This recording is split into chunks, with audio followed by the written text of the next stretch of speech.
Sandra Samuel's भी Israel चली गई। मोशे इजराइल की राजधानी जेरूसलम से 90 किलोमीटर दूर अफुला में रहता है। अब वो 11 वर्ष का हो चुका है और उसकी नैनी इजराइल में नौकरी करती है और उसे इजराइल की नागरिकता भी मिल गई है। लेकिन सैंड्रा मोशे से मिलने के लिए हर हफ्ते जेरूसलम से अफुला जाती है।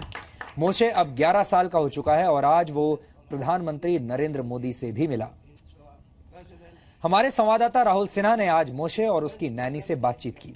ये बहुत इमोशनल रिपोर्ट है और इसे देखकर आपको एहसास होगा कि आतंकवाद के जख्म कितने गहरे होते हैं और आतंकवाद का खात्मा करना कितना जरूरी है।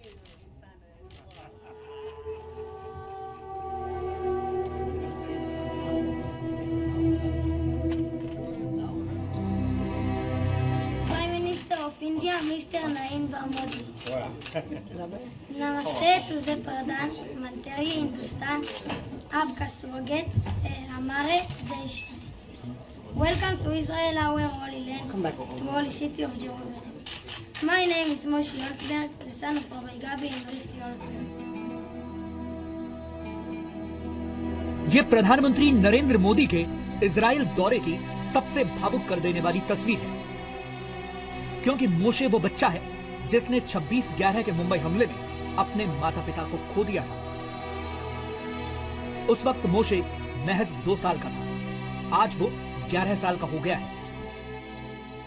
मोशे अब आपके सामने, वो छोटा सा बच्चा मोशे जिसकी तस्वीर आपने अब से 8 साल पहले देखी थी और अब में बहुत अंतर आ चुका है मोशे का। और मोशे के साथ मैं सैंड्रा को भी दिखाना चाहूंगा, क्योंकि सैंड्रा वही थी जिन्होंने मोशे को उस वक्त उस हमले में बचाया था। मोशे की नानी यहाँ पर मौजूद है और मोशे के नाना भी, जिनके साथ अब मोशे यहाँ पर रहता है। सैंड्रा, एक बार मोशे हिंदी तो खैर नहीं जानता होगा, आपके साथ रहते हुए कुछ सिखाई हिंदी? नहीं, एक से 10 तक उसको आता है। हिंदी आती है? I don't know Hindi. But you know number, no? 1, 2, 3, 4, 5, 6, 7, 8, 9, 10। चलिए, हिंदुस्तान की एक चीज मोशे के पास है जो आपने बहुत अच्छी सिखा दी। 26 नवंबर 2008 को मुंबई हमला मोशे की जिंदगी का सबसे बड़ा दर्द कैसे बन गया, ये समझने के लिए हमें 9 साल पीछे लौटना होगा, जब मुंबई पर हमला हुआ था।